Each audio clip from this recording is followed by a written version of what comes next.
partamos en honor al tiempo. Así que primero que todo, buenos días. Yo creo que somos los que somos. Nosotros, ¿qué decíamos en las clases anteriores? Habíamos dicho lo siguiente, voy a rayarlo en la pantalla. Decíamos nosotros que, por ejemplo, un proyecto bien comportado, le debiera pasar esto en la medida que la tasa de descuento aumenta. Entonces, en ese punto de ahí estaba la tasa interna de retorno, justamente donde el valor presente neto se volvía positivo. Entonces, nuestra regla general era que si la tasa de descuento era más baja que la rentabilidad del proyecto, acepto, y si no, rechazo. Entonces, digamos, este es un proyecto bien comportado, o a veces conocido como convencional. ¿Sí? Y después nosotros dijimos en la siguiente clase, o al final de la clase anterior, lo siguiente. Dijimos que un proyecto podría comportarse de mala forma. Por ejemplo, nuestro proyecto hacía una cosa como esto. Entonces decíamos, mira, esta región de acá es donde acepto. ¿Pero por qué? Porque tenía una tira acá, digamos TIR 1, tenía una tira acá, que eran 20 y 80% respectivamente. Entonces uno decía, ah, chuta, ya no nos sirve la regla, digamos, de decisión tradicional. Es cierto. Entonces, eso hacía una diferencia. Y además vimos otro proyecto, voy a ponerlo de otro color, que hacía una cosa así. Entonces era siempre acepto. Es difícil que existan esos proyectos, no es imposible, pero es muy difícil. En Finanzas 2, cuando hablamos de mercado eficiente, al menos en los mercados financieros, vamos a decir que una oportunidad de arbitraje, que es un proyecto de este tipo en el que gano a todo evento, es difícil de encontrar, sino imposible. ¿Sí? Y más o menos eso fue lo que dijimos en la clase anterior. Habíamos hecho el gráfico y lo que no vimos es, por ejemplo, qué pasa si hubiera un punto como este, o un punto como este de aquí, o un punto como este de aquí, donde ambos proyectos obtienen el mismo valor presente neto. Es lo que ustedes contestaban en el control de lectura, que el capítulo llama la TIR incremental, o nosotros vamos a llamar la tasa de Fisher. El mismo de la variedad de Fisher hizo otras cosas en finanzas. Por ejemplo, encontrar justamente esa tasa a la que el valor presente neto del primer proyecto es igual al segundo proyecto. Entonces podríamos decir una cosa así. Si la sumatoria de todos los flujos de caja del proyecto A son iguales, y ahí voy a cambiar el color, son iguales a la sumatoria de todos los flujos de caja del proyecto B descontado a esa tasa, justamente al resolver para esa tasa, es el momento en el que te da exactamente el mismo valor presente neto, ¿sí? Y eso incluye los flujos de caja y la inversión inicial, obviamente. ¿Se entiende? Entonces, eso es esencialmente lo que nosotros decíamos respecto a los proyectos que podía tener la empresa. ¿Es 1 partido en 1 más T o Más, 1 más F? más TF, en el fondo tasa de Fisher. ¿Sí? En vez de ponerle R, le puse tasa de Fisher. ¿Sí?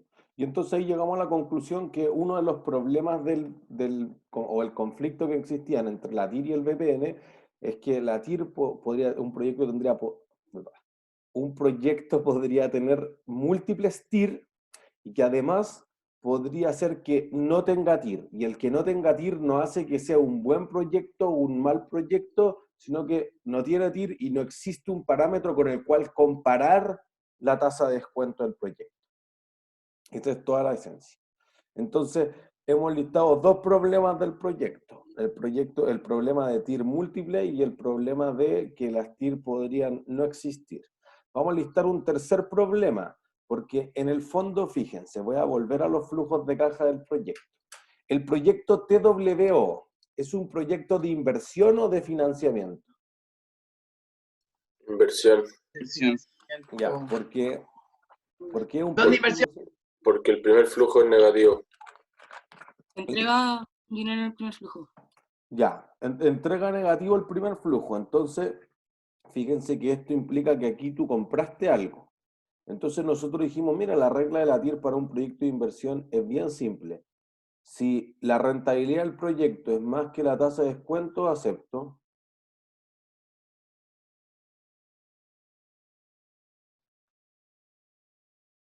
Si no, rechazo.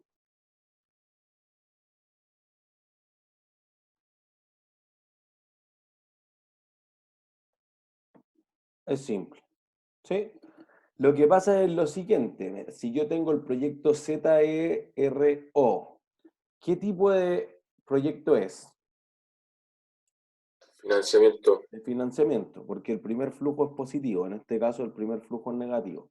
Entonces lo que va a ocurrir en ese caso es que tu regla de decisión no es tal, porque nosotros dijimos, mira, lo poníamos, no sé por qué se puso. Nosotros decíamos que el gráfico se vería de esta forma, voy a cambiar esto. Hubiésemos tenido... Fernando, te escucho. Profe, la de arriba, la TWO, ¿qué era? ¿No era de financiamiento? Es de inversión y el ZERO es de financiamiento. Gracias. Mire que-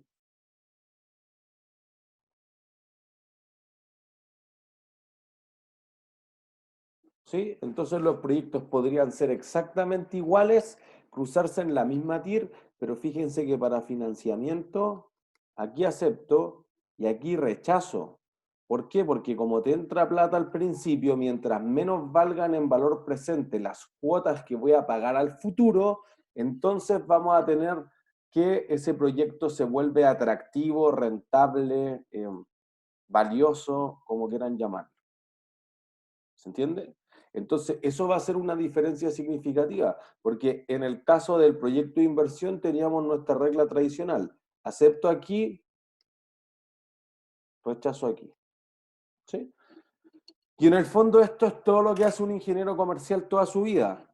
Va a tener proyectos que evaluar en campañas de marketing, en mejora de procesos, en nuevas líneas de negocio, en cerrar y abrir sucursales, etcétera, etcétera, etcétera.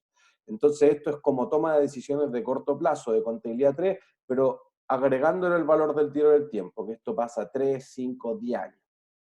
¿Se entiende? Entonces eso va a crear otra diferencia. Pues entonces voy a ir listando acá, no sé si los problemas, diría más conflictos del VPN y la TIR. Entonces al menos hemos dicho, uno, no existencia de la TIR.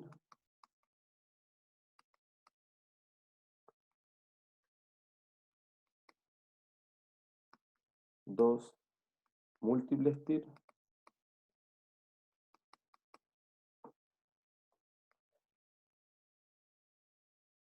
Invertir o financiar. No, digamos, más exactamente, inversión o financiamiento.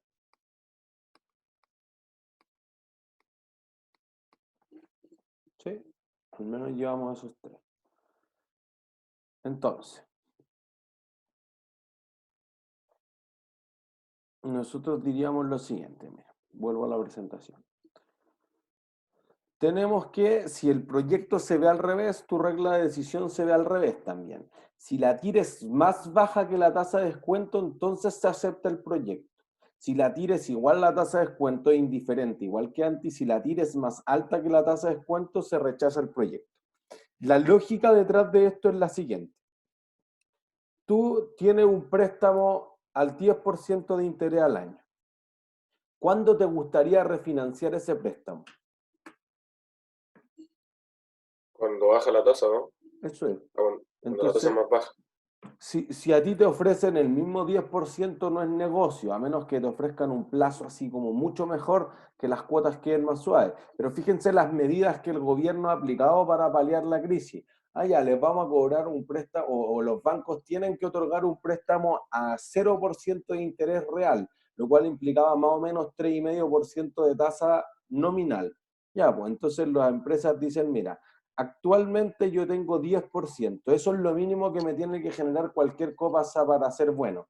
Pero si el proyecto es de financiamiento y me lo ofrecen por 3,5% nominal, es mejor negocio, pues entonces tú vas a tener que pagar cuotas que se descuentan al 10% y solamente te cuestan 3,5%. Entonces, debiera ser que yo acepto el proyecto.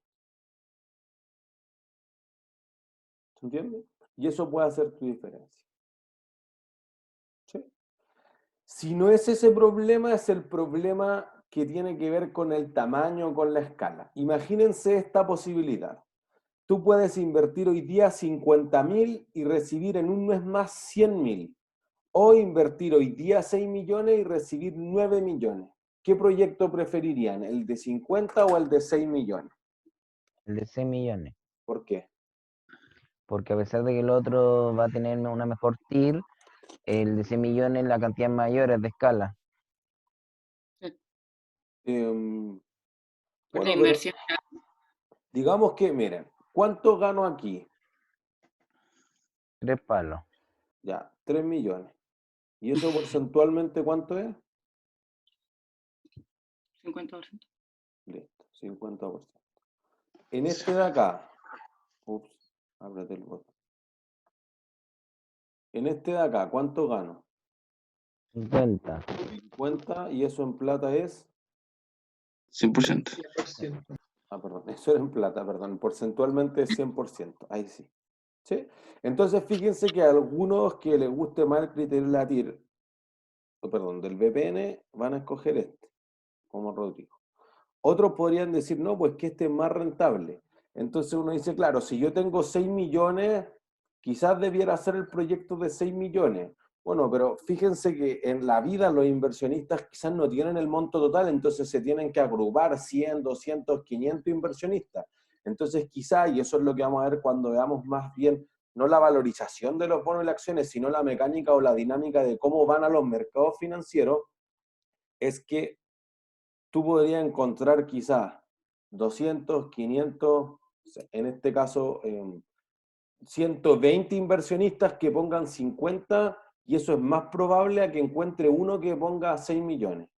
Entonces tú vas a decir, ya, pues bueno, si en vez de encontrarte 120 te encuentro 10.000, ¿tu proyecto es escalable? Bueno, si es escalable, entonces el mejor proyecto debe ser este sí o sí. Porque los inversionistas lo que buscan es rentabilidad, no buscan el VPN. Es más difícil de transmitir el VPN, lo hemos dicho todas las últimas clases desde el jueves pasado. Pero eventualmente tú vas a decir, mira, este renta 100%. Ah, ya listo, lo puedo comparar con cualquier otro proyecto. Si digo, este gana 50.000 y el otro gana 300 coronas suecas, no sé. No sé cuál es la comparación. ¿Se entiende? Y aparte, el VPN tiene un problema, que lo vamos a ejemplificar ahora. Pero tú dices, ya, yo me gano 50.000 en cuánto tiempo. Porque si yo me gano 50.000 en 100 años, o me gano 50.000 en un mes, que era este caso, y yo me gano 3 millones en 10 años, eso te va a generar un problema que estoy evaluando proyectos con vida útiles distintas. Y eso es lo que más le pasa a la empresa. ¿Sí? En este caso lo pusimos en un mes para que uno pudiera ver ciertas métricas, que la TIR y el VPN, que parecen ser los criterios más robustos en el fondo, podrían compararse. ¿Sí? Entonces ahí tengo la TIR de 100, el VPN, etc. Entonces fíjense que gráficamente lo que te pasa con ese proyecto es, voy a borrar esta parte de acá, sin borrar esta parte.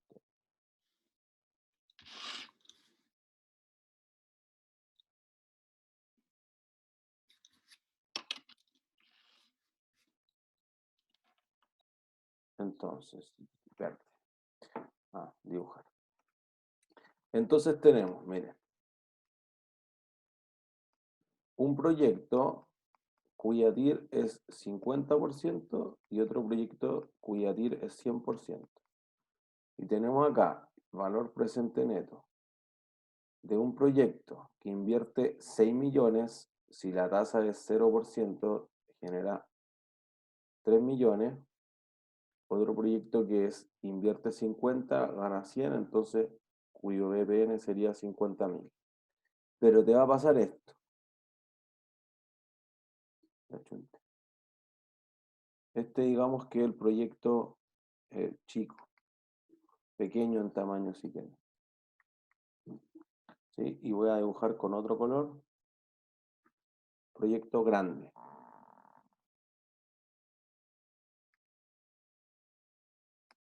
¿Sí?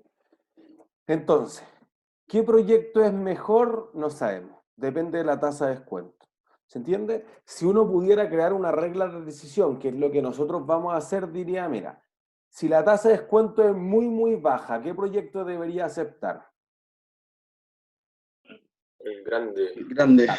Ya, ¿hasta cuándo? Hasta. Donde se cruzan. Hasta Ya, topar con el otro proyecto. Digamos 45. cercano a eso. Entonces lo que uno tiene que decir es, mira, mientras que la tasa de descuento de la empresa, que créanme, es algo mucho más complejo de calcular, sea inferior a esto, entonces nosotros aceptamos este. Justamente en ese punto, que era lo que decía la Clara, la tasa de Fischer o la TIR incremental, si quieren, te hace irrelevante, entonces me da exactamente lo mismo.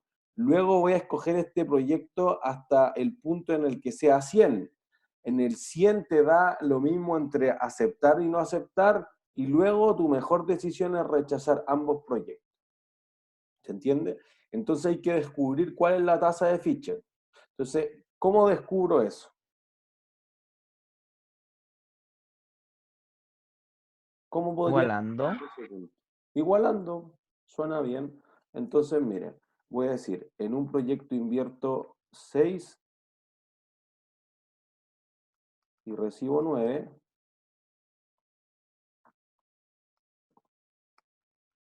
En un periodo más. En el otro proyecto invierto 50 y recibo 100 en un periodo más. Profe, ¿podría volver a escribir los números? Por Los favor. números. ¿Cuáles todos los Dice números? 6 millones y 9 millones. ¿Sí? Ah, ya. estos números. Gracias. Vuelvo.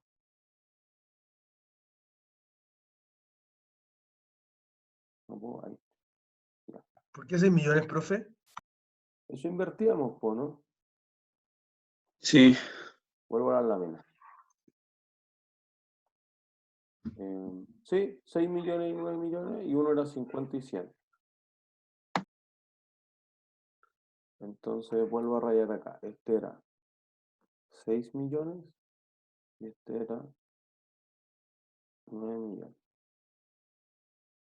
Creo que me falta un 0. Ahí sí. Y acá, puntito. 6, 9, y acá me falta un dividido. ¿Sí? Entonces fíjense que ahí yo podría, por ejemplo, pasar este hacia acá, pasar este hacia acá y me va a quedar igual a 0. Y entonces ahí podría despejar la tasa de Fischer como la TIR que produciría la diferencia entre los flujos. ¿Sí? Podría ser al revés. Alguien podría decir, bueno, ¿por qué no pasamos este hacia acá y este hacia acá? No va a haber una diferencia. ¿Sí? Porque fíjense que en un caso te va a quedar menos 5.950.000 más 8.900.000. En el otro caso te va a quedar más 5.950.000 menos 8.900.000. Y lo que dijimos para partir, para iniciar la parte de conflictos de evaluación, es que la TIR no reconoce los signos de los flujos de caja. ¿Se entiende? Entonces, si yo lo pongo con un flujo de caja positivo al principio, es de financiamiento. Si uno lo pone con un flujo de caja negativo al principio, es de inversión. ¿Sí? Y ahí solamente tengo que conocer la regla de decisión. Entonces, lo que uno va a decir es, mira, si yo calculo eso, y eso está en las láminas, así que déjenme hacer trampa y verla, 49,58. Sí, pero no es nada de ciencia espacial.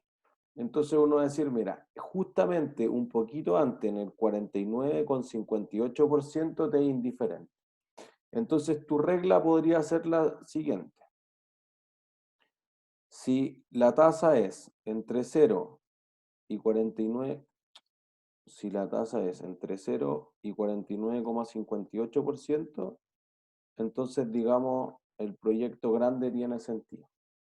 Si la tasa es exactamente 49,58%, entonces indiferente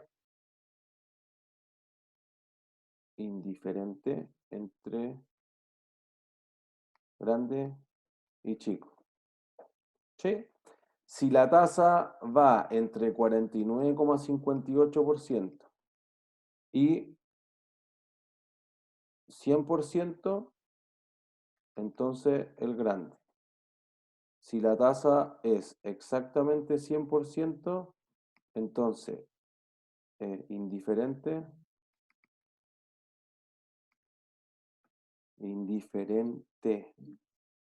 entre G y nada. Y después me faltó una línea, pero si la tasa es más de 100%, que sería esta parte de acá, entonces debería ser ningún proyecto. ¿Se entiende? Entonces fíjense que nosotros estamos haciendo un supuesto frente al proyecto. ¿Cuál es el supuesto? Por un punto premio. ¿Qué dijo? Estamos haciendo un supuesto de ambos proyectos. ¿Cuál es el supuesto? ¿Cuál es el más rentable al final? No. No, el supuesto es que nos va a ¿Al llegar mismo este dinero al tiempo? final del periodo. Que dura la misma Ocurre cantidad. en el mismo ¿En el mismo periodo. periodo? No, porque eso lo dice. Son dos proyectos que duran un mes que te van a dar estos flujos de caja con certeza. No entremos a la parte de que podrían no llegar, porque la parte del riesgo está fuera de este curso. Eso es cierto, pero no tenemos ninguna forma de cuantificarlo. Pero ¿Que nosotros son estamos mutuamente diciendo, excluyentes? ya listo, un punto premio. Porque estoy diciendo, o escojo uno, escojo el otro. Nadie me dijo, hoy los dos son súper buenos proyectos, hagamos los dos. ¿Se entiende? Entonces, este conflicto de evaluación se da esencialmente para cuando los proyectos que tengo son mutuamente excluyentes. No se dan siempre. Por eso quizás estas ya son más excentricidades de la evaluación de proyectos. Yuri. Profe, en la regla, en la tercera puso si entre 49,58 y 100, grande, ahí no debería ser la Perdón, chica. chico. Toda la razón. Gracias.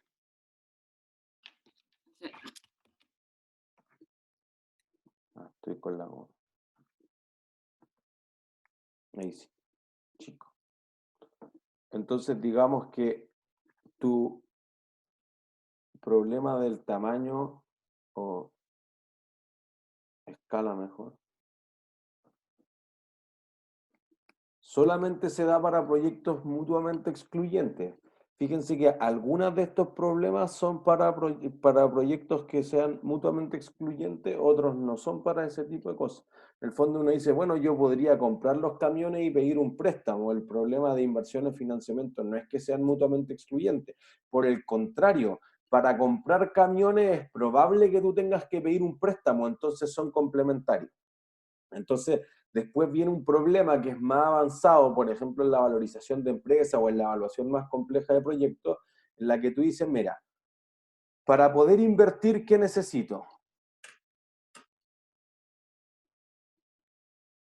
Para poder invertir en plata, listo, financiamiento. Pero para pedir financiamiento, ¿qué necesito tener un proyecto?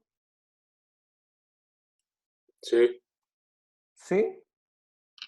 o sea, no van a prestar plata si es que yo no tengo como un proyecto en el cual invertirlo, ¿no?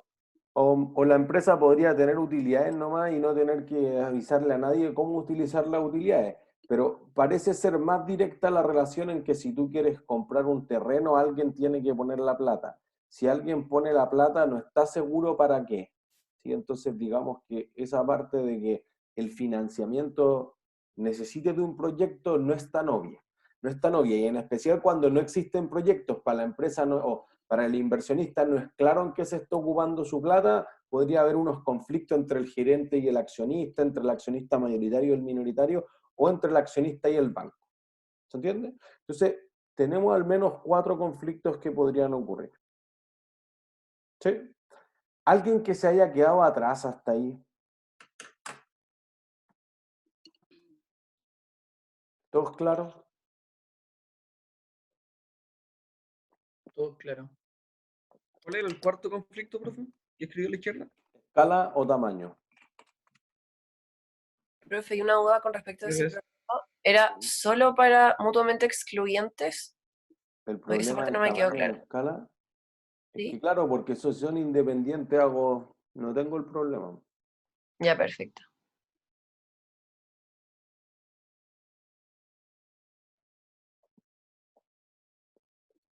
Por eso que fíjense que aquí yo siempre tiendo a decir, mira, un carrito de sopaipilla es más rentable que una central hidroeléctrica, con seguridad, pero yo por una central hidroeléctrica podría poner 1.000.000 de carros de sopaipilla, ¿cierto? Eso en realidad no son proyectos mutuamente excluyentes porque tú podrías hacer la central hidroeléctrica y el carro de sopaipilla. Acuérdense que para que sean proyectos mutuamente excluyentes, lo que más influye en la práctica es que haya un terreno limitado. Que si yo ocupo el terreno para una cosa, no puedo ocupar para otra cosa. Si hay menos capital disponible, eso es otra cosa, y lo discutimos en detalle el martes. Entonces decíamos, bueno, es que aquí los bancos no te quieren prestar por otra razón, o los bonistas, o los accionistas, o las fuentes de financiamiento que posea la compañía. ¿Se entiende? Entonces, en ese caso uno va a decir, no, mira, aquí lo que más tiene es que no logra obtener su financiamiento por una razón de fondo. El proyecto es malísimo.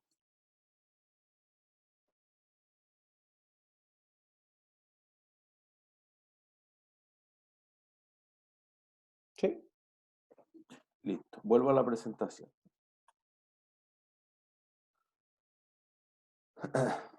Entonces, miren, nuestro quinto caso quizá es si uno tiene tasas de interés que van cambiando en el tiempo. Esta lámina es bien fea.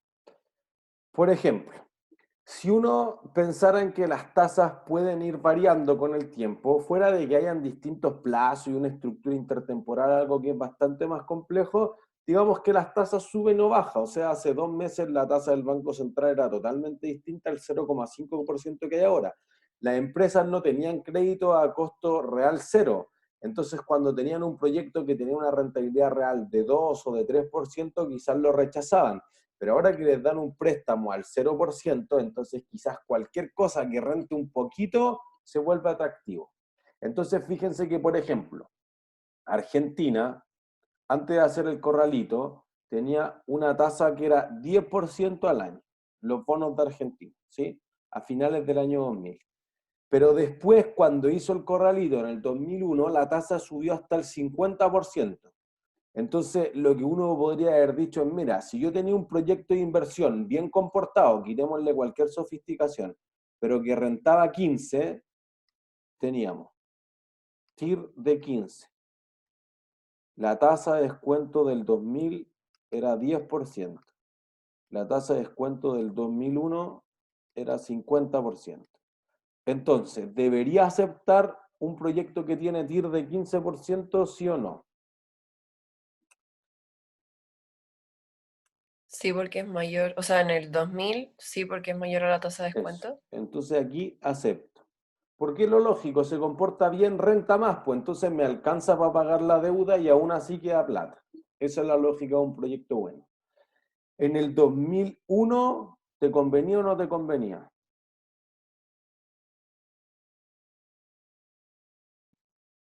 ¿Lo hago o no lo No, hago? porque la TIR es menor. Rechazo. Listo. Entonces tu conflicto va a ser, bueno, yo sé que las tasas van a cambiar en el tiempo, entonces podría ser 10 un año, 20 otro, 30 otro, 50 otro. ¿Acepto o rechazo? ¿Contra qué Eh, lo comparo?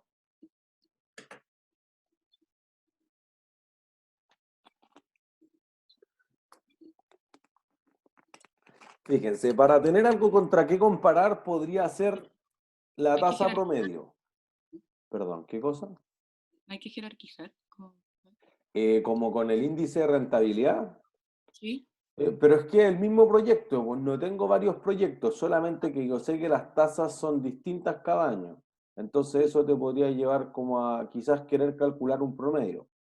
¿Ese promedio está más cerca de 10 o más cerca de 50? De 50, ¿Por qué?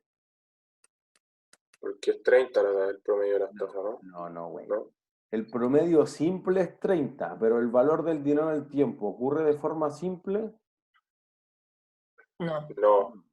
Entonces, fíjense, miren, voy a borrar todo lo que hicimos en la lámina, voy a poner acá. Lo que uno diría es, por ejemplo, yo tengo la inversión inicial y tengo el flujo de caja del primer año descontado al 10% un periodo.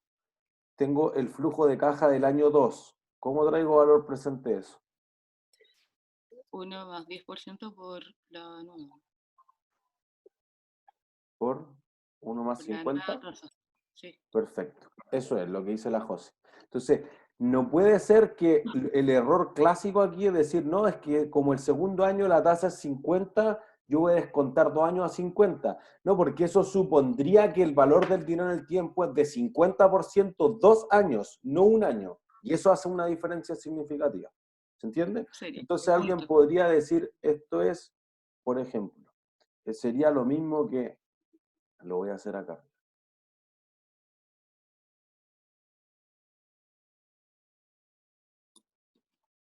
Sería lo mismo que decir, el flujo de caja del año 1 descontado esta tasa promedio por un periodo. Y el flujo de caja del año 2 descontado esta tasa promedio durante 2 años.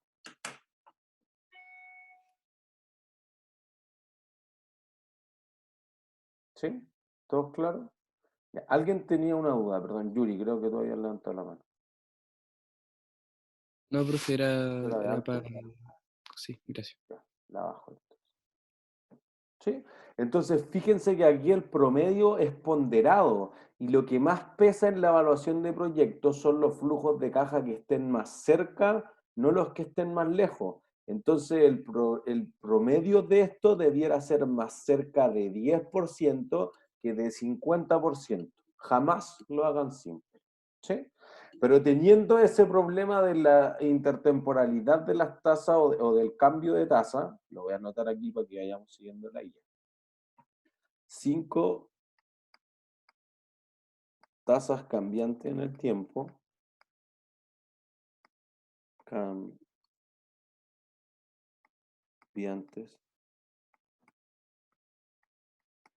Se soluciona de forma simple. Comparar contra una tasa promedio. ¿Sí? Que el promedio pueda ser algo más complejo, es cierto, pero todavía es contra una tasa promedio. ¿Sí? Entonces, la tira incremental o la tasa de Fisher que te soluciona esto es esencialmente esa tasa donde se encuentran en ese punto, nosotros la despejamos y decimos es como calcular la TIR de la diferencia entre los flujos de caja. ¿Sí? Y luego creo esa regla de decisión. Entonces aquí la evaluación de proyectos, fuera de que tenga todas estas métricas, no debe hacerse al lote. O sea, nosotros conversamos en la reunión de coordinación al principio del semestre con el profesor Wagner. El profesor Wagner asesora harto a la Corfo en evaluación de emprendimiento. Y me decía, mira, lo que más pasa con los emprendedores es que no tienen ninguna razón de negocio y le ponen que el BPN va a ser 10.000 millones, que la TIR va a ser 300%. Eso no existe en la realidad. ¿Sí? Un proyecto el otro día estaba ayudando a evaluar al gerente de tesorería de un terminal de UCE un proyecto y estábamos, mira, lo que mandó el gerente general es que el proyecto tiene una TIR de 130%, se lo tiramos por la cabeza. Dijimos, esto es imposible. En estos tiempos, además, es más difícil todavía, es menos probable que uno obtenga alta rentabilidad. Entonces, un proyecto en la realidad tendrá 20%, 30% de rentabilidad, ojalá, porque fíjense que las tasas de descuento, lo que hemos dicho las últimas 3 o 4 clases, es que han bajado mucho, han ido a niveles que son ridículamente bajos, entonces 0% puedes conseguir un préstamo, que ojo, esa no es la tasa de descuento directa, pero está cercana a. Entonces quizá a una empresa, por ejemplo, como el Parque Arauco hasta antes de la crisis social, lo que decía es, mira, si el mall me da una rentabilidad superior al 6%, entonces lo construyo, si no, no lo construyo. Bueno, entonces eso quiere decir que la tasa de descuento para el Parque Arauco es 6%, ¿se entiende? Entonces, ponerle 200%, 150%, un disparate e irreal cuando un emprendedor presenta eso a inversionistas serios, se lo tiran por la cabeza, ¿entiendes? Uno tiende a mirar otras cosas, que es lo que ahora que ya tenemos todo el barniz de criterios de evaluación y que después van a ver los flujos de caja, lo vamos a poner en la simulación de Harvard que vamos a hacer y que se va a ir actualizando algunas veces por semana con nueva información. Entonces uno dice, no, el VPN, sí, pues, pero ¿de dónde proviene tu VPN? ¿Por qué yo le ganaría al resto? Porque fíjense que el valor presente neto quiere decir que o tú le sacas mejores flujos de caja al proyecto o inviertes menos que el resto al principio. Y eso se tiene que referir sí o sí a que la empresa tenga ventajas competitivas. Ah, es que yo produzco más barato, es que yo tengo una clientela más fiel, es que yo tengo un contrato de concesión, yo tengo cualquier otro tipo de barreras de entrada o de salidas que protegen que nadie esté compitiendo conmigo en esto. ¿Se entiende? Entonces, por ejemplo, cuando la universidad decide construir el F, el G, el edificio H, bueno, es porque nadie más puede construir en sus terrenos, ahí está su barrera de entrada. Tiene una ventaja competitiva porque está en el nicho y cuando ya está la demanda lista, entonces construye un nuevo edificio. Eso es lo que uno tiene que hacer. Porque si no, podría ser que las empresas se creen buenas para lo que están haciendo y hacen el ridículo. Por ejemplo, la Polar empezó a prestar plata a la gente y no tenía idea, pues pensó que todos le iban a pagar, en especial un segmento que es de menores ingresos, entonces tiene menos probabilidad de pagar. Y de repente se dio cuenta que la mitad de su balance, que casi 1 billón de pesos en activos, 500.000 millones, no existía. Y desapareció la mitad de su balance. Chuta, ¿cómo? Es que fuera de que fuera algo del tipo fraude contable, la empresa no tenía idea de quién le estaba prestando, ellos no podían administrar la planilla, o sea, cuando se fueron a juicio y después le pasaron la multa a Price, que era el auditor, decía, mira, es que, ¿qué dijo Pablo Alcalde, gerente general de la Polar? Dijo, mira, a mí me enviaban esto 2 días antes del directorio, hacia abajo 65.000 filas, hacia el lado 255 columnas, eso es lo máximo que resiste el Excel, y si ahí están todos los deudores, imposible analizar. Posible. Entonces, ¿qué dijo la gerente de finanzas que mandaba eso? No, pues yo envié eso. No es que no lo revisaron contigo. No sé. Y aparte, su defensa fue lógica. Dijo, miren, que ustedes estaban mirando de vengado, ustedes estaban mirando utilidades, pero fíjense el flujo de caja, nadie nunca nos había pagado. ¿Por qué no miraron los flujos de caja? Si los flujos de caja no mienten, y listo. Entonces, le echó la culpa a los directores, al gerente general, etcétera. Se diluyó la responsabilidad. El hecho es que la Polar no tenía ventajas competitivas. Un banco es mucho mejor prestando, otros retailers más grandes son mejores prestando, tienen mejor estimación de qué es lo que hay que hacer en el negocio de las cuentas por cobrar, que era mucho más que su inventario o que sus propiedades, planta de equipo. O sea que las tiendas y los productos que tengo dentro de las tiendas eran lo menos del negocio de la Polar. ¿Sí? Chrysler. Chrysler no es ni el mejor auto del mundo, ni el más barato, entonces no tiene ninguna ventaja competitiva. Por eso que Chrysler quebra cada casi 8 años. Entonces, un caso de estudio, porque ¿cómo puede quebrar cada 8 años, se reinventa y después, no sé, pues hay que salvarlo, hasta que lo absorbió Fiat hace algunos años. Perdón, claro, tú ibas a decir algo. Sí, profe, pero es de lo que vimos antes, el último conflicto. Así que sí, siga con eso. Te escucho, no te escucho, te escucho. Cuando habló de las tasas cambiantes, no entendí lo que hizo matemáticamente. En el segundo, Calculé el promedio. sí, en el segundo flujo puso 1 más 10% elevado a 1 y con el 50% también. Porque lo que estoy diciendo ahí es que el primer año el costo de capital fue 10% y el segundo año fue de 50%. ¿Entiendes? Si yo le hubiera puesto más 50% al cuadrado, sería un error, porque supondría que los otros 2 años está siendo 50% la tasa de descuento. Como si fuera el año 2 y el año 3, ¿o no? No, Si pues fuera elevado al cuadrado. A ver, de nuevo, a ver, dímelo de nuevo. Si la parte del 50% estuviera elevado a 2, ¿eso significa que el año 2 y el 3 son 50% o que el 1 y el 2? O sea, digamos esto. Voy a rayar aquí arriba. Ya, pues. Si tú me dices el flujo de caja 1 descontado al 10%, y después me dice el flujo de caja 2, y el año 2 la tasa fue de 10%, perdón, de 50%, entonces tú me dices, mira, el primer año fue de 10%, el segundo año fue de 50%, el tercer año, si tú me dices, no, ese año todavía siguió siendo 50% la tasa de interés, entonces tú podrías decir 50% al cuadrado. Mm, ya, ¿Sí? sí. Y si fuera con otra tasa más, con 3 tasas. Entonces podría ser, por ejemplo, el flujo de caja 4. Podríamos decir, mira, el primer año fue 10%, los 2 siguientes años fue 50%, y después fue 20%.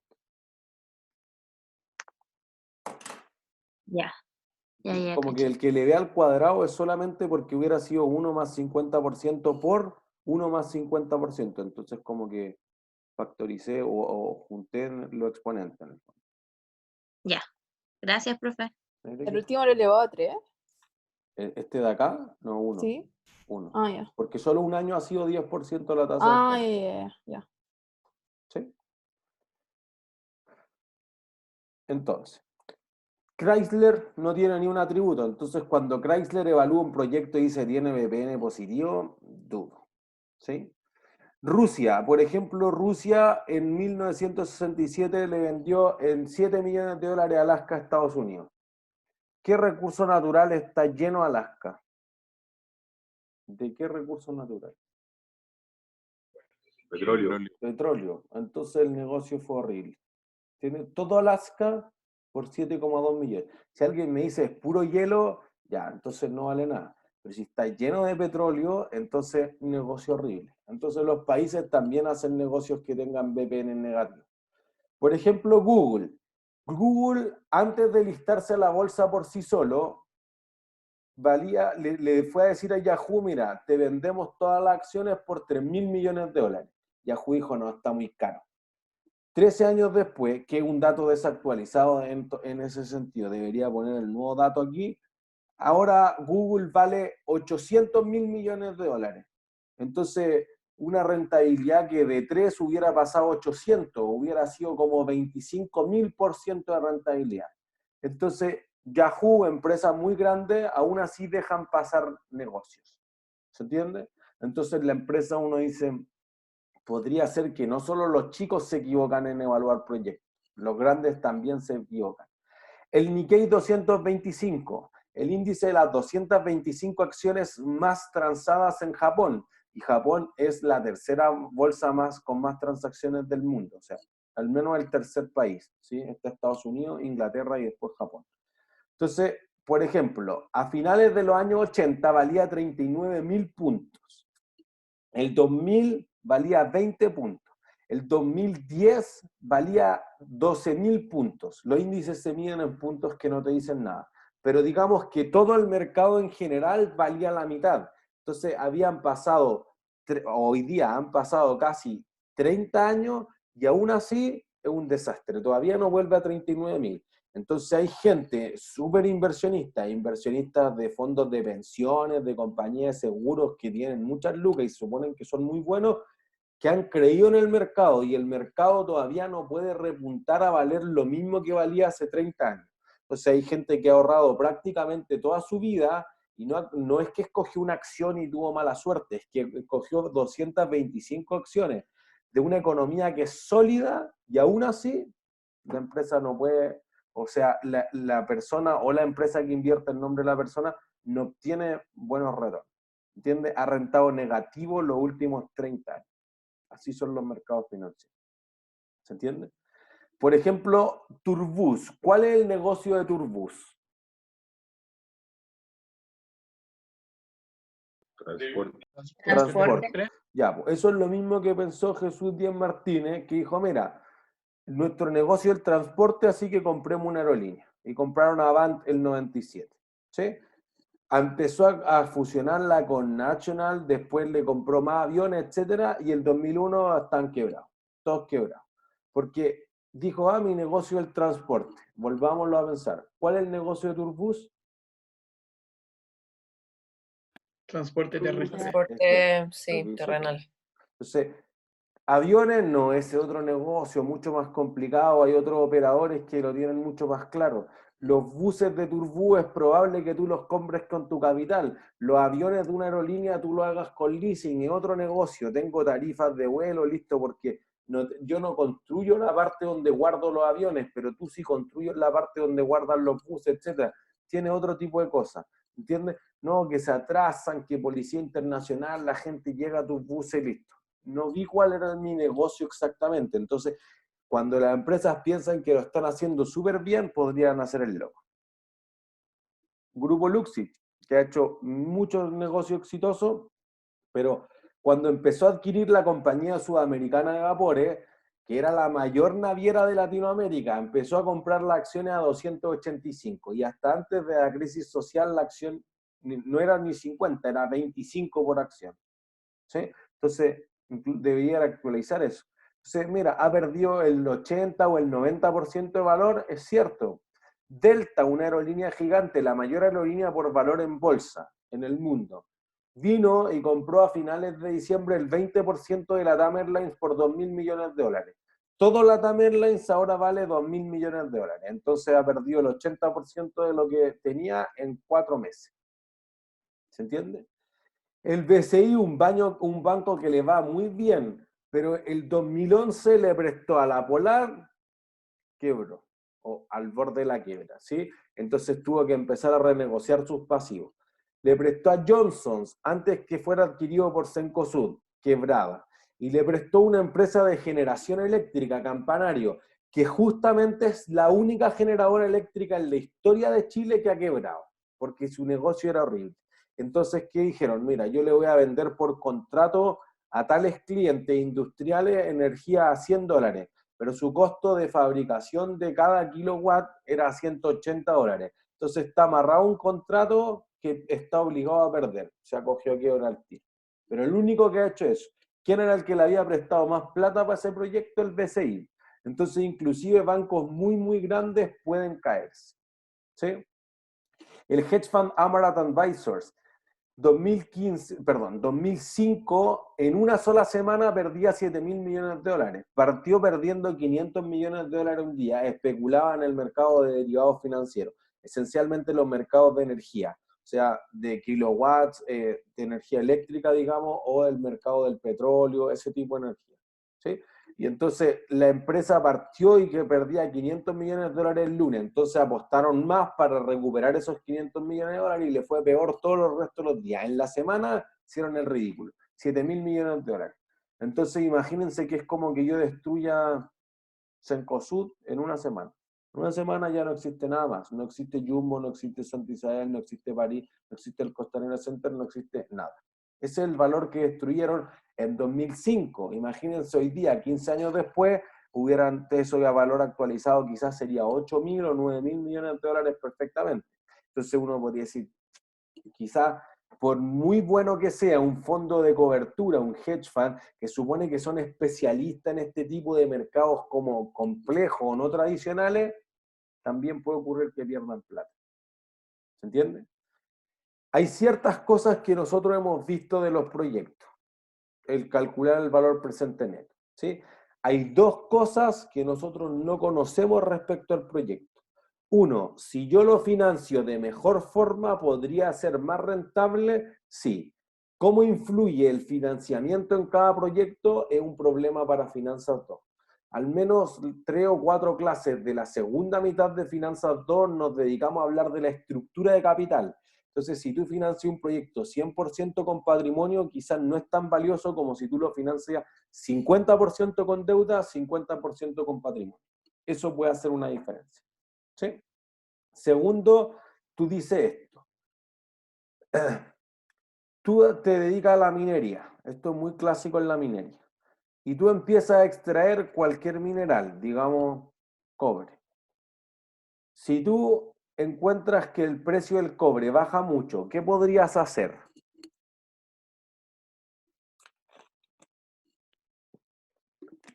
Si el precio del cobre baja mucho, ¿qué podría hacer una empresa minera? De producir. Dejar de producir. Por el contrario, si el precio del cobre sube mucho, ¿qué podría hacer? Producir más. Producir más, o ampliar la capacidad. Bueno, esa capacidad que tú no la contemplaste hoy en día, pero que podría ocurrir en 10 años, es lo que se llama una opción real. La empresa tiene la opción de cerrar, de volver a abrir, de ampliar la capacidad, etcétera, etcétera, etcétera. Entonces, esa opción real hace que, por ejemplo, cuando vaya a perder plata, la empresa no produzca, y en ese caso reduzco los riesgos de que tenga flujos de caja negativos. Y eso produce que algo más valga el proyecto. ¿Cómo valorizar esa opción? Es algo muy complejo. Ni siquiera lo vamos a ver en este curso, pero si alguien va al Magíster de Finanzas, entonces en el curso de opciones van a ver eso. Sí, hay que hacer un árbol binomial, hay que calcular otras cosas. Pero eventualmente existe, y como es una opción solamente, solo puede valer más. Entonces, el BPN podría estar influido por la estructura de capital, por las opciones reales que exista, y eso podría agregarle algo más. ¿Sí? No lo vamos a ver en este curso, pero existe en la área. ¿Sí? Entonces, uno podría decir, mira, si yo listara ciertas ventajas y desventajas, la TIR, la mejor ventaja del mundo, y por eso que es el criterio más utilizado, es que no requiere de la tasa de descuento. Si digo, mira, ¿cuánto debería exigirle la universidad a un proyecto como construir el F? En los planos del arquitecto de la universidad está hasta el edificio H, o al menos hace 2 años estaban hasta el edificio H. Entonces uno dice, ya, ¿cuánto de la tasa de descuento de la universidad?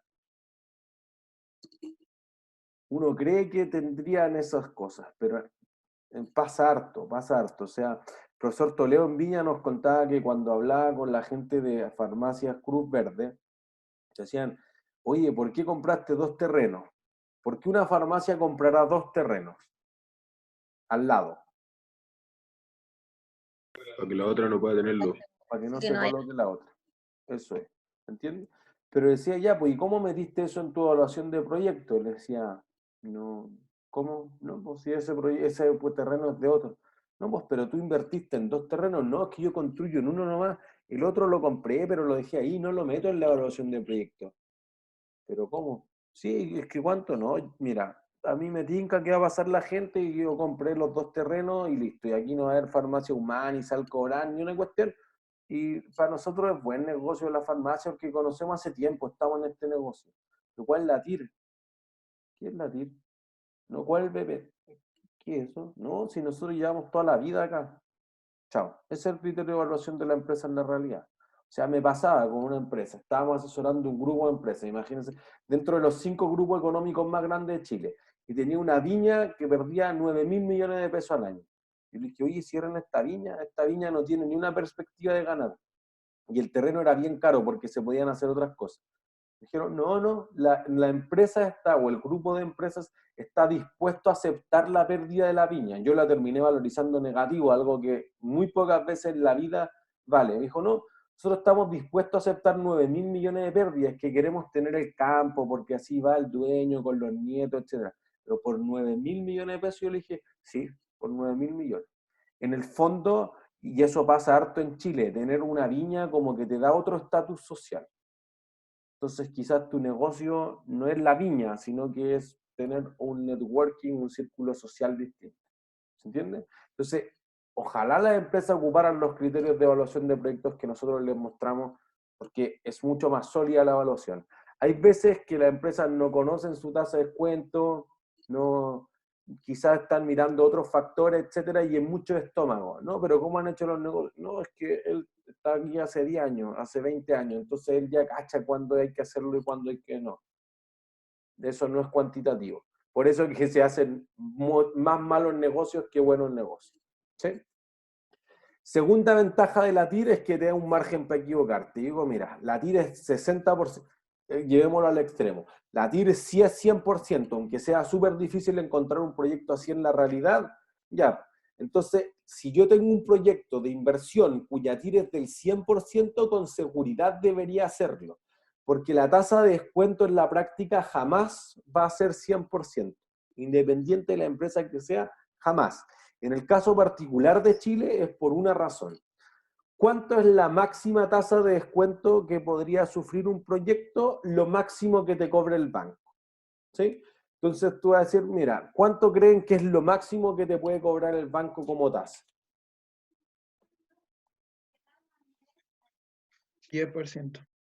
No, muy poco. ¿No más del 40%?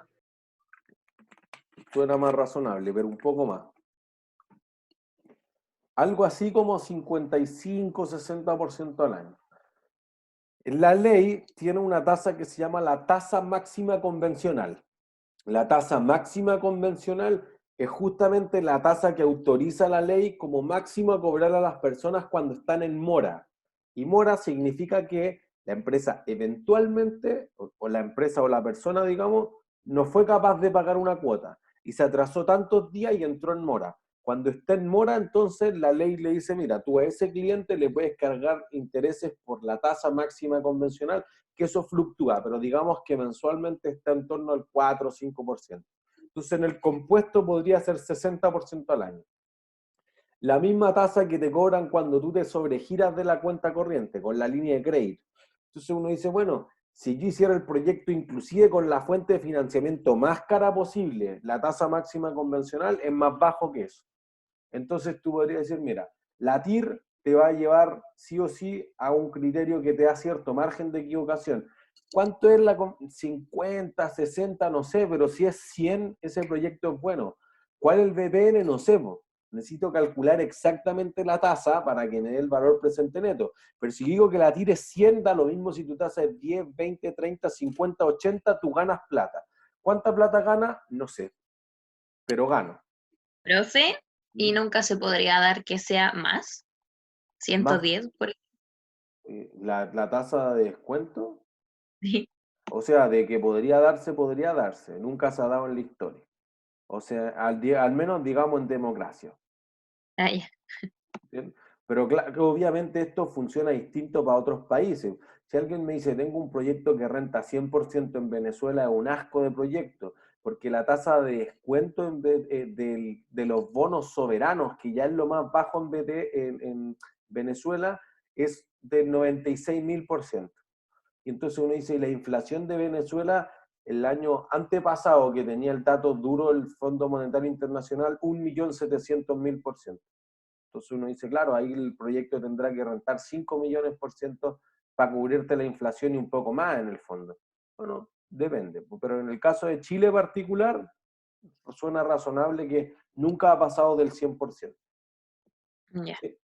Es un criterio objetivo y es de corte. Independiente que yo pueda tener una regla para inversión o de financiamiento, uno dice, mira, si es más alto o si es más bajo y listo. No tengo que hacerme mayor problema respecto a eso. Representa lo que buscan los inversores y es fácil de comunicar. Esos dos son súper importantes. ¿Entiendes? El inversionista no te dice, oye, ¿cuáles son los proyectos con mayor BPN? No, te dice, ¿cuáles son las acciones más rentables? ¿Entiendes? Cuando uno lee la prensa, cuando discutan ustedes esto con su familia, lo lean en el diario, dice, oye, estas son las acciones más rentables de este año, las top picks. Ah, ya, pero no te dice las que van a tener el mayor BPN. No, nadie entiende eso. Nadie, ni siquiera la gente especializada en el diario, no entiende eso. Chao. Entonces lo que yo decía es fácil de comunicar porque tú no le decís a tu trabajador, oye, hagan puros proyectos con BPN positivo. No, nadie entiende nada. Oye, hagan proyectos que renten más de 10% o lo he hecho. Ah, está clarito. ¿Entiendes? Entonces, ahí está la razón de cómo eso es, cómo te lleva, ¿sí? Desventaja podría tener el problema de si es de inversión o de financiamiento, ¿sí? Entonces no distingue el tipo de proyecto y tengo más de una regla. Podría no existir la TIR, no considera los signos de los flujos de caja y uno de los supuestos esenciales de la TIR es que uno tiene, o sea, los flujos de caja se reinvierten a la misma TIR. Y aquí el problema, Si tú tienes dos proyectos, uno que renta 100 del mismo tamaño, uno que renta 100 y otro que renta 80, ¿qué proyecto hago primero? ¿El de 100% rentabilidad o el de 80% rentabilidad? El de 80. ¿Por qué? Porque me acuerdo que en el texto decía que siempre, como que todos los inversores tratan de pescar los proyectos chiquititos y hacer todo el chiquitito y así son. Pero ¿por qué haría el proyecto menos rentable si es del mismo tamaño y del mismo riesgo? Buena pregunta. Es una gran pregunta. Ojalá el texto no haya dicho eso, porque si no estaría malo. Y creo que al revés, si tú tienes mismo riesgo, digo, mira, tengo dos acciones o tengo dos máquinas, pero esta me produce mucho más flujos de caja que esta, entonces seguro que hago esta primero. Si me queda plata o si logro conseguir más plata, hago esta después. Entonces, por eso nosotros decíamos el ranking de los proyectos. Entonces decíamos primero la que tenga el mayor índice de rentabilidad y después el resto. Entonces, podría suponer que si yo hago el proyecto de 100%, lo que gane de ese proyecto ya no lo voy a reinvertir al 100%, lo voy a reinvertir al 80% y después al 50% y al 30% y al 20% y al 10%, hasta que se te van agotando los proyectos reales que tiene la empresa. Entonces, suponer que se van a reinvertir exactamente a la misma rentabilidad que la anterior es difícil. Por eso que un supuesto más realista de la TIR modificada que ustedes leían era que tú suponías que se reinvertían a la tasa de descuento. En el fondo, la plata que sobraba o se la devolvía a los accionistas, que era lo que decíamos en la clase anterior, entonces quedaba en cero el BPN, o se iba haciendo en proyectos que cada vez tendían a prácticamente no ganar. ¿Sí? Por el lado del BPN, es fácil de calcular, inclusive lo que mostrábamos recién, de si tuviera tasas que cambian, es fácil. Tu regla es una sola, acepta todos los proyectos con BAN positivo. Que si no, es que de inversión de financiamiento, no sé, si tiene BAN positivo, acéptalo. ¿Se entiende? Incluye todos los signos de los flujos de caja, entonces no se salta cosas que si yo doy vuelta al proyecto, no, eso sí está incluido en el BPN. Incluye el valor del dinero en el tiempo, lo que es algo importante. Y además estima la creación de riqueza. Los inversionistas en principio no hacen eso, pero por ejemplo, cuando tú quieres hacer un aumento de capital, tú quieres saber cuánto, si tú haces el aumento de capital, lo vas a invertir en esto, vas a ganar después para poder repartir la proporción de las acciones en ese aumento de capital. Entonces, por ejemplo, el criterio del BPN sí estima cuánta riqueza se crea y cómo deberían repartirla. La TIR no hace eso. ¿Sí? La mayor desventaja del BPN es que requiere la tasa de descuento y por periodo, y para cada proyecto y para cada segmento de negocios de la empresa. Y eso podría volverse muy complicado. En especial para las pymes, las empresas que no transan en bolsa van a tener estos problemas mucho más fuertes. ¿Sí? No considera factores cualitativos. Cuando nosotros decíamos, mira, si yo hago una corrida, si yo hago algún proyecto de responsabilidad social empresarial, quizás no incluyo eso dentro del valor presente neto. Y podría ser confuso si tengo diferencias de tamaño, porque digo, bueno, este proyecto me da 100, pero este proyecto me da 1 millón. Sí, pero el de 1 millón tiene una inversión de 1 millón, el de 100 tiene una inversión de 20. El tamaño podría ser confuso. En cambio, la TIR no tiene el problema del tamaño. Eso soluciona algo notablemente. ¿Sí? Entonces, veamos vías útiles distintas en 2 minutos y con eso vamos a terminar. Imaginémonos que tenemos dos proyectos. Uno requiere invertir 900.000 yenes y obtengo 3 años flujos de caja de 500. Y tengo otro proyecto en el que invierto 800, así que son casi iguales. Obviemos el problema del tamaño y obtengo flujos de caja, pero solo durante 2 años de 600. Entonces lo que uno diría clásicamente es calcular el BPN. Pero fíjense que sería injusto, porque es probable que ¿qué proyecto salga peor? ¿El más largo o el más corto? El más largo. El más largo. O sea, porque uno dice, mira, es que como tengo un proyecto que me da 3 flujos de caja y otro que me da 2, bueno, el que tiene un flujo de caja más es probable que salga mejor, el que tiene uno menos salga peor. Entonces uno dice, ah, claro, entonces no podríamos evaluar este proyecto porque no son comparables. Es ya, si tienen vías útiles distintas tenemos soluciones. ¿Sí? Primero, digamos si la tasa es de 12%, el valor presente neto del primer proyecto es 300.000 y del segundo es 214. El problema sería ocupar el BPN. Jamás cuando las vidas útiles son distintas de los proyectos ocupan el valor presente neto. Lo primero que podríamos decir o hacer, es equiparar la vida útil de los proyectos. Entonces, si tengo un proyecto que dura 3 años y otro que dura 2 años, podría decir, mira, si yo repito el primer proyecto y me da 6 años en total, y el segundo lo repito, me va a quedar 6, mínimo común múltiplo. ¿Sí? Y entonces voy a decir, mira, si yo repito el proyecto, fíjense acá abajo, yo repito el proyecto, tengo en el año 0 ese valor. Y luego digo, si lo repito a partir desde el cuarto año, digamos, esto te va a quedar en t igual a 3. Entonces voy a castigar todo esto. 3 periodos más para que te quede t igual a 0. Y eso te va a dar que si yo hiciera durante 6 años el proyecto 1, digamos, te da 515. Si yo hago lo mismo con el 2, digo, mira, tengo esto de acá en t igual a 0. Luego voy a tener que lo repito 2 años después y tengo este que lo repito 4 años después. Por lo tanto, lo fui castigando acá y acá para que todos queden en 0. Y en ese caso, durante 6 años, ahora que tienen vidas útiles equivalentes, te da 520. ¿Qué proyecto debería hacer? ¿El 1 de 515 o el 2 de 520? El de 520. El de 520. ¿Se entiende? Pero alguien va a decir, no, pues que yo no puedo repetir el proyecto es único. Bueno, tenemos otras soluciones. ¿Sí? Por ejemplo, la TIR. He aquí la gran virtud de la TIR. Tú dices, ya, pues el proyecto 1 tiene TIR de 30,64%. El proyecto 2 tiene 31,87%. ¿Cuál escojo? El 2. El 2. Listo. Nadie va a decir, no, es que el 2 dura más años. No, porque la TIR es la tasa interna de retorno promedio por año. Entonces ya está anualizada. La TIR es efectiva anual, a menos que construya los flujos de caja mensuales, pero en general se hacen anuales para los proyectos y dicen, mira, tasa de rentabilidad promedio operacional del proyecto, nada de incluir financiamiento, que es algo que vamos a estar discutiendo en las próximas clases. 31,87 es mejor que 30,64, ese algo. ¿Sí?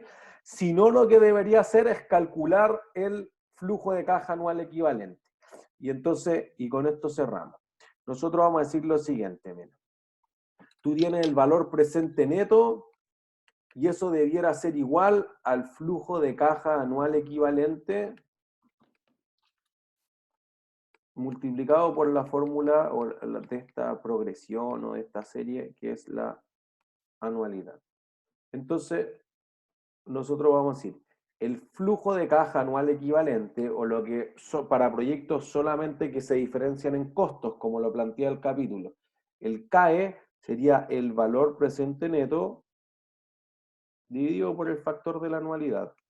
Entonces, fíjense que en el fondo lo que uno está haciendo es colocar el valor presente neto en el mismo monto por año. Si dura 3, 5, 20 años, no sé, pues yo lo estoy anualizando. Y como lo estoy anualizando, puedo compararlo, porque en el fondo ahí el FAE es de un solo año.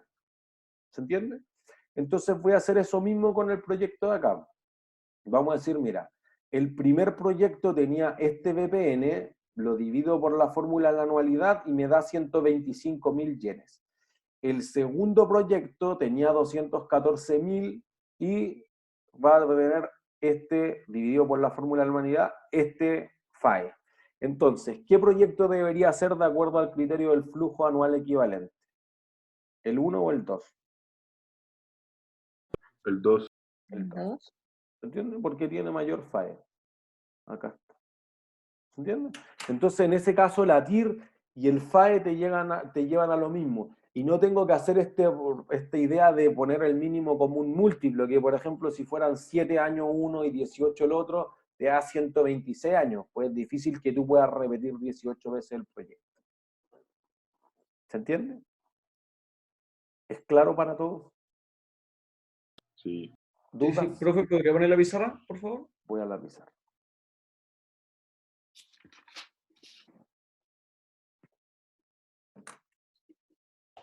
Gracias. No hay de qué.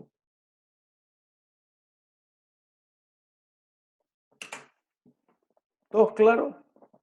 Entonces, eso ha sido todo por hoy. Desde la próxima clase nos vamos a construir los flujos de caja del proyecto, los efectos impositivos, que si es incremental, que si la inversión, que si se deprecia, que si incluye los intereses o no. Y en eso vamos a estar concentrados todas las siguientes clases, que es la parte más compleja, hasta que lleguemos a la prueba del 9 de mayo. Profe, le quería preguntar, antes que cuando dijimos cuál elegir, habíamos dicho que decía donde tienen un riesgo controlado y poseen know-how. Ajá. ¿Qué es el know-how? Como... Como los conocimientos del negocio. Ah, Entonces el know-how es como que tú llevas tantos años no sé, en la industria agrícola que sabes que si está nublado va a pasar esto, que tú conoces que a los clientes les gusta que lleguen a esta temperatura, etcétera, etcétera, etcétera. ya, Entonces es perfecto. como todo el saber hacer del negocio en el fondo. Gracias. ¿No hay de qué? ¿Todos claros? ¿Alguna otra Sí, duda? profe. Sí, profe, gracias. Ha sido todo por hoy entonces. Que estén súper bien. Buen fin de semana. Chao, Profe, gracias. Chau, chau. Chao. Chao, profe, gracias. Chau, chau. Gracias, profe. Chau. Chao, profe, gracias, Clen. Igualmente. Chau, chau.